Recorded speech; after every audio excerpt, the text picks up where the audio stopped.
Breaking news right now. People in North Harris County are trying to figure out what they'll do next after a fire has multiple apartments there at the Capewood Apartments on Aldine Mill Route destroyed. The Harris County Fire Marshal's office says one person and a firefighter were treated on the scene.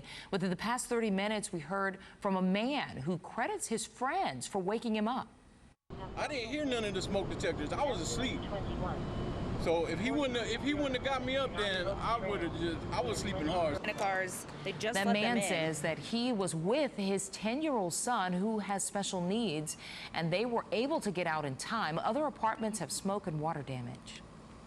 Well, a person is dead after a motorcycle crash in Montgomery County overnight. Investigators say two drivers were racing around noon yesterday when one of the drivers hit a pickup truck that was leaving a restaurant. The driver of that Mustang continued going, hit another car, crossed into traffic, and then hit the motorcyclist, killing him instantly.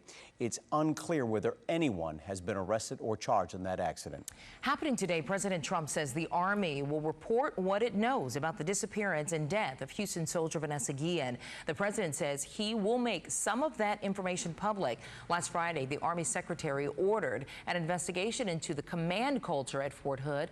Thousands of service members and veterans signed a letter demanding reforms over the military's handling of sexual harassment claims, including the immediate replacement of Guillen's chain of command. Well, happening today, an Army task force arrives in Texas to provide some help in the fight against the pandemic. It's made up of 580 military medical personnel. The Army says 6 groups made up of 85 soldiers each will head to Texas cities, including Houston, to provide support. Texas reported nearly 8,200 new infections yesterday. That is 2,000 fewer than Saturday's record high, more than 10,000.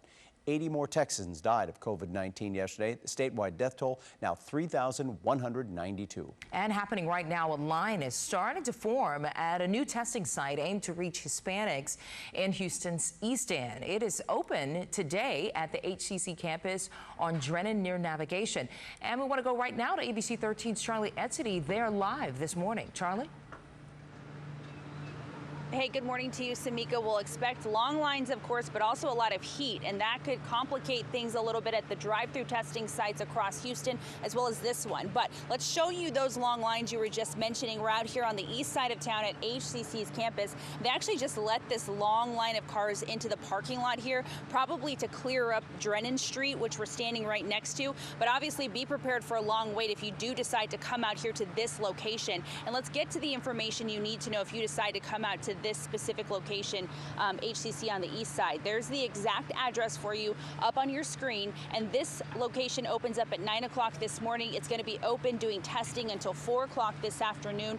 No appointment is needed. No symptoms are needed. You just need to obviously have a lot of patience and hop in the line out here. And also, again, keep in mind, it's going to be really hot today. The heat index could climb to as high as 111 degrees. My goodness. And over the weekend, several drive-through testing sites had to either shut down early or open up early to work around those really hot temperatures that really are especially hard on our healthcare workers who are outside on that hot pavement doing these tests for several hours. But nonetheless, the testing going to continue. And right now, there's a huge push to get the Hispanic community tested, which is why this location was selected for a testing site. This is an initiative, Todos los Juntos Mejor. Together, everybody is better. The goal is to reach underserved Hispanic communities so they can get tested and also get the word out that their immigration status will not be asked at these testing sites. We've seen a larger number of people from the Hispanic community that are testing positive, and that's 42% of those people that we know the ethnicity.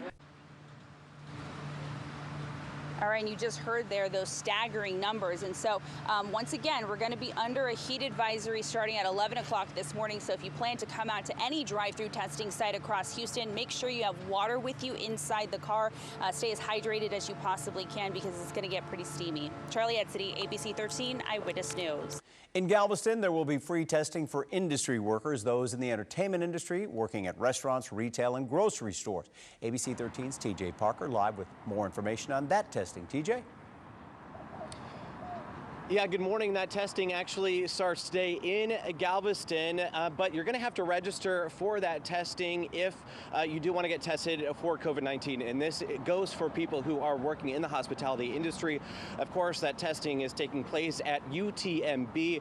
But again, you have to register for that test if you do want to be tested for COVID-19. We posted all that information on our website, ABC13.com. Reporting live, I'm TJ Parker, ABC 13 Eyewitness News. The Dynamo return to play tonight for the first time since March, facing off against Los Angeles in the MLS's back tournament. They'll be competing at ESPN's Wide World of Sports complex in Florida, just like the NBA. The kickoff for the Dynamo, 7 o'clock tonight. All right, Alita's checking your forecast. Alita, dangerous heat out there. Yep, we have another heat advisory. The last several days, the heat levels here has prompted those heat advisories beginning at 11 o'clock this morning, lasting at least until 8 o'clock this evening. Air temperatures will be into the upper 90s, triple-digit heat. Houston will be challenging a record. 102 is the record at Bush Airport. 101 is the forecast high this afternoon. And during the peak heating hours between 2 and 7 p.m. That's when you're going to want to limit any sort of outdoor activities or prolonged outdoor activities. Here's a look at the feels like temperatures, heat index values in the shade from 108 to 111 around Humble, Houston, closer to the coastline as well. This heat ridge will manage to continue to remain anchored over our area for much of the week. It won't be until maybe Friday and into the weekend when we finally start to see this heat ridge weakening. But even then, you can see that the moisture levels aren't widespread. The widespread rains should stay over the Gulf waters or into South Texas. For us, we squeeze out maybe a few raindrops, but the rain around here will be hard to come by. Friday into the weekend, only a 20% chance of rain. We do see those temperatures coming down, so hopefully by the weekend we're avoiding any sort of heat advisories across Southeast Texas. All right, that's all the time we have for the news this morning. We hope you have a wonderful Monday. All right, thanks so much for joining us.